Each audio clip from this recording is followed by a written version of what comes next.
ما عرض ادب و احترام دارم، در خدمتون هستم. کباب کوبیده، کباب ملی ما، کباب بی‌نظیر ایرانی که همه جایی هر جایی که اسم کباب هست اولین کباب فکر میکنم که کباب کوبیده ایرانیه، به خاطر طعم متفاوتش، ترکیب متفاوتش، نوع پخت متفاوتش دیگه. آقای بینیاز حتی در مریخ فرقی نمیکنه کجا باشه، هر جا باشه این کباب زبون زده خاص و عام هستش. اما توضیح میدم که چه کار باید بکنیم که کباب کوبیده یه ایرانی بی‌نظیر نریزه. این خیلی مهمه.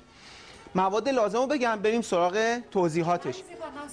نسوزه. بله نسوزه. آخه سوختنش که بیرون میسوزه یه مشکل دیگه داره. توضیح میدم. گوشت سردست گوساله 500 گرم، قلوه‌گای گوسفندی 500 گرم. اینها رو با هم مخلوطش میکنیم، 3 بار چرخ میکنیم. چند نفر میخوان غذا بخورن؟ کلی خبرهای بی‌نظیر داریم قربان، تشریف بیارین. وعده نگیر کسی رو که کم میاد. پیاز رنده شده آب گرفته 200 تا 250 گرم. دقت کنید برای هر 1 کیلو گوشت چرخ شده بین 200 تا 250 گرم بسته به تندی و شیرینی پیازی که کاملا آب گرفته شده نیاز هستش. نمک و فلفل به میزان لازم، زعفران نیز به میزان لازم. ترکیب متفاوتی هستش که میتونه یک کباب کوبیده خوب ازش درست بشه. چند تا نکته. گوشت رو من قبل از برنامه داشتم پیامک رو میخوندم، پیامک داده بودن که بیننده ها که میتونیم از گوشتای منجمد استفاده کنیم. بله هیچ اشکالی نداره، میتونید استفاده بکنید، هر دوتاش هست. اما در مورد آماده سازیش 3 بار باید اون رو چرخش بکنیم. بعد از اینکه 3 بار چرخ کردیم پیاز رو رنده میکنیم و حسابی آب پیاز رو میگیریم. اگر یه کیسه ای باشه که اینو داخلش بذارین حسابی آبشو بگیرید که خیلی عالیه. واسه چی رضا متفانه کار کنید؟ پیاز اگر آب داشته باشه حتما کباب وا میره یا بریده میشه. اگر کباب بریده میشه دلیلش اینه که چربیش زیاده. این هم یک نکته.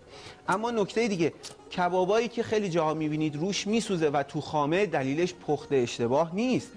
دلیلش رضا طاهریه. دلیلش اصلا این نیست. دلیلش اینه که داخلش از بیکربنات سدیم جوش شیرین استفاده میشه که کاملا برای هر غذایی در هر شرایطی در هر وضعیتی ممنوع هستش. با همین غلظاتی که شما دارید یک کمی بیشتر. پس این هم در مورد این کباب. بگم شما حالا به بحث کباب بپردازین. دوستان زیادی پیامک دادن به ما که با توجه به اینکه ما در این اعیاد فرخنده و مبارک هستیم شما چرا آموزش شیرینی ندید؟ ببخشید من امروز 2 تا بچه دارم، باید مراقب این بچه. آره اگه یه دونه‌شو شما بردارید. الان یه تبسمه؟ دخترم تو تبسم مامانش خودش ببینه. تبسمه. خب تبسمه. سلام علیکم. نترسی دخترم. بذارید همینجا بمونه آقای بینیاز، کاری نداشته باشید به بچه‌ها. ببین اگه اونجا کبابه ها، اینجا خبری نیست. کباب می‌خوری؟ نه. میتونه کباب بخوره؟ خب آقای بینیاز من هم ببیننده این توضیح رو میدادم که امروز ما آموزش کیک هم داریم، تزیینش رو داریم، بنابراین بیننده ما باشید. ما وقتی شما هر دستوری میدید اطاعت می‌کنیم. خانم امیری تشریف دارن. خب عرض کنم خدمتتون نمک و فلفل و پیاز آب گرفته عرض می‌کردم خدمتتون. گوشت رو هم 3 بار چرخ کردیم، آماده است. زعفرون دم کرده رو داخل آب ریختم، خیلی کم، به اندازه 1 قاشق سوپخوری داخل 2 لیوان آب ریختم. چرا؟ برای اینکه میخوام کوبیده روش زعفرونی بشه. کاری که باید انجام بدم اینه که خیلی دستمو خیلی کم آغشته با آب میکنم و دقت بفرمایید از همینجا میتونیم تشخیص بدیم که این گوشتی که داریم آماده میکنیم و به سیخ میگیریم روی آتیش وای میسته یا خیر. به این شکل اون رو به سیخ میگیریم. دقت کنید من خیلی آروم این کارو میکنم، اصلا قرار نیست یه کار خاصی انجام بدم، به آرومی این کارو انجام میدم. دقت بکنید حالا داره گوشت کم کم رنگ زعفرونی هم میگیره. همینطوری که دارم این 2 قسمت رو به هم میرسونم شروع میکنم به آرومی باز کردن کباب. دقت کنید این خیلی مهمه. بالا رو میبندم، شروع میکنم به آرومی باز کردنش. غیر ممکنه که کباب رو به این شکل به آرومی بازش بکنیم و بریزه. ببین اندازه گوشتش زیاد نبود رضا، برای نیما داری درست میکنه. نیما اسلامی احتمالاً برای توه. من این برای شما دارم درست میکنم. ان شاء الله اشتهاتون یه کمی چیزه. عرض کنم. پس شروع میکنم به باز کردن. اگر قاسم به همین شکل باز بشه، آها به همین شکل اگر باز بشه، ببین هم رنگ خوبی میگیره، هم خیلی می‌تونیم خوب زعفرون از این ور بزنم. باز میشه. از رنگش کدوم ور؟ هم از این ور؟ از این ور. از این ور. خب چجوری؟ من امروز یه نکته رو خدمت آقای طاهری عرض بکنم که یه ذره زمان بیشتر مدیریت کنید، چون بحث کیک هم هست. وقت هم تزیین خیلی کیک چشم. ممنونتون میشم. ببینید کباب به همین شکل آماده شده. کباب کوبیده رو اگر 2 سیخ باشه بین 80 تا 100 گرم میگیرن که این تقریبا بین 100 تا 120 گرم هستش. سیخ آماده است. من یک بار دیگه یک سیخ دیگه آماده بکنم که توضیح کامل بشه. بریم بعد میان می‌ریم. برنامه ببینیم برگردیم. خواهش میکنم در خدمت. بریم بیا. شب بخیر بیننده های عزیزمون. شب جمعه است و شب میلاد حضرت رسول صلی الله علیه و آله و سلم، حضرت امام جعفر صادق علیه السلام. این عید بر شما مبارک. فرصت مغتنمی است برای ما، ضمن اینکه عید هست و به جشن و شادی میپردازیم. چون در شب میلاد حضرت رسول صلوات الله علیه و آله هستیم، زندگی این حضرت رو بتونیم مرور کنیم، دوران سختی زندگی ایشون رو یادآوری کنیم برای همدیگه.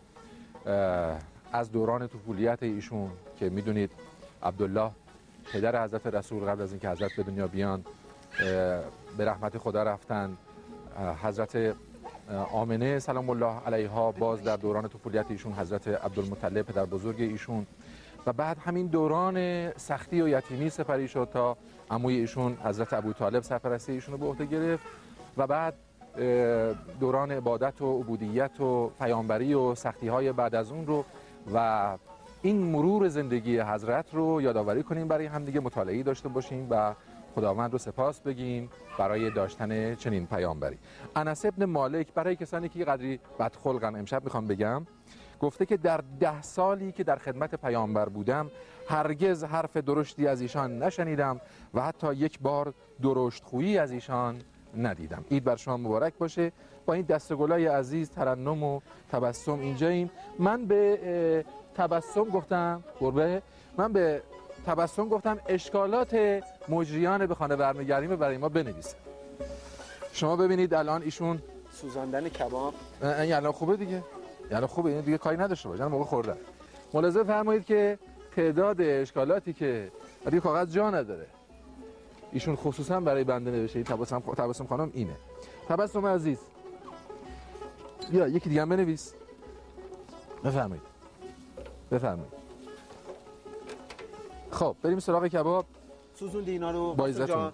دستتون درد نکنه. از آقای بی‌نیاز تشکر میکنم که کبابا رو بهش سپردم خب. و اونها رو یک کمی تا قسمتی من مطابق اون چیزی که خودم میخورم درستش کردم. شما همیشه همینجوری سوخته؟ بله بله بله پس بله. یادتون باشه آموزش کباب براتون بدم. کباب ایرانی باید یک کباب خوش رنگ و آماده، خوش رنگ و خوشمزه باشه. من یک بار دیگه مواد رو میگم: 50% سردست گوساله و 50% قلوه‌گاه گوسفندی رو با هم مخلوط کنیم. برای هر 1 کیلو 250 گرم، بین 200 تا 250 گرم پیاز رنده شده آب گرفته رو اضافه کنین به همراه نمک و فلفل و زعفرون رو که من داخل آب ریختم و کباب کوبیده‌ای که دارم کوبیده زعفرونی شدش. طعمش خیلی متفاوته. کمی کره گیاهی رو ذوب بکنید و انتهای کار روی کباب بریزین. کباب رنگ خوبی هم میگیره. بله. مهمان ویژه هم داریم. بله. استاد من جناب آقای عطابخشی از گوینده‌های پیشکسوت رادیو اینجا تشریف آوردن. من خدمتتون عرض ادب دارم. یکی از اینا رو من برای آقای عطابخشی میذارم کنار. خب پس کباب رو توضیح دادم به این شکل. دقت بکنید. من منقلم و زغالی گازی هستش. من کمی زغال روش ریختم و به آرومی داره کباب میپزه. باد زدن نیاز نداشتش. دیدی؟ آره خیلی راحت. خوبه. خیلی راحت و خوب پخته میشه. خیلی سریع. خاموش کردی؟ و زغال هستش دیگه. خیلی دیگه گازو استفاده نمی‌کنم. زغال هستش.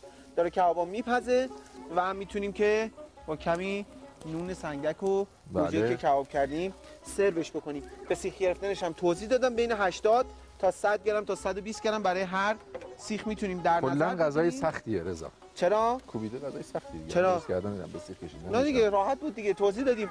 در واقع این توضیح رو داریم میدیم به خاطر اینکه توی خونه همه این کبابو درست بکنن و لذت ببرن از طعم و شکلش. این الان فکر کنم دیگه بسه. بله بله. اون دست بله. بله. میخوای میل کنی؟ این چطور؟ نه خیلی میخوام بذارم نگاه کنید. یه سیخ کافیه ها. پس شما دو در سیخ میل میکنید شما؟ مشکلی نیست، مشکلی آره. نیست. پس در مورد کباب توضیح دادم کامل. یک بار دیگه هم تاکید میکنم، خیلیا میپرسن که کبابو میبره. چربی کباب اگر زیاد باشه احتمال داره که کباب ببره. جوش شیرین رو از کباب برای همیشه حذف کنید. نه کباب، تو همه غذاها خودش میبره. مصرف خوراکی نداره. یه بار از سر توضیح بده. چشم. عرض کردم 500 گرم سردست گوساله، 500 گرم قلوه‌گاه گوسفندی رو 3 بار چرخ میکنیم. برای هر 1 کیلوگرم 250 گرم پیاز چرخ شده یا رنده شده آب گرفته بهش اضافه میکنیم به همراه نمک و فلفل. زعفران رو هم زمانی که داشتم اون تقریبا تکه 80 تا 100 گرم رو به سیخ میگرفتم، دستم رو آغشته کردم به زعفرون که روی کبابم طعم خوبی بگیره. این در مورد به سیخ گرفتنش. به سیخ گرفتنش هم به آرومی سیخ رو این که میگن کباب زعفرانی. اشکالات برنامه به خانه برمیگردیمه. گربه رفت. گربه رفت. سعید جان دیگه بیشتر از این جا نداشت. بیشتر از این دیگه جا نداشت. فقط باید یک کمی مراقب باشید زمانی که دارید کباب رو به سیخ میگیرید. دوستی نداشته باشید که کنار دستتون باشه و یه مقدار سر به هوا که کبابتون حتما میسوزه. بله. گرفتم. که شما حواستون بله. نیست. بله. حتما کبابا میسوزه. می‌خواستم گربه‌ها بچه‌ها رو بخورم. نه با گربه‌ها مشغولن. پس با آرومی داره میپزه. کباب کمی هم فاصله داره با زغال. کیفیت عالی. فاصلش خیلی خوبه. میتونه یه ترکیب خیلی خوب باشه. گوجه کبابی، فلفل کبابی میتونیم کنارش بذاریم. بله. نون سنگک هم که دیگه جزء ملزوماته. همینطوره. دیگه 50% حل. چیزی نیاز ندارین الان. 50% حل. دیگه چی نیاز دارین؟ 50% دستپخت خودت، پخت و پز. 50% میگه منم.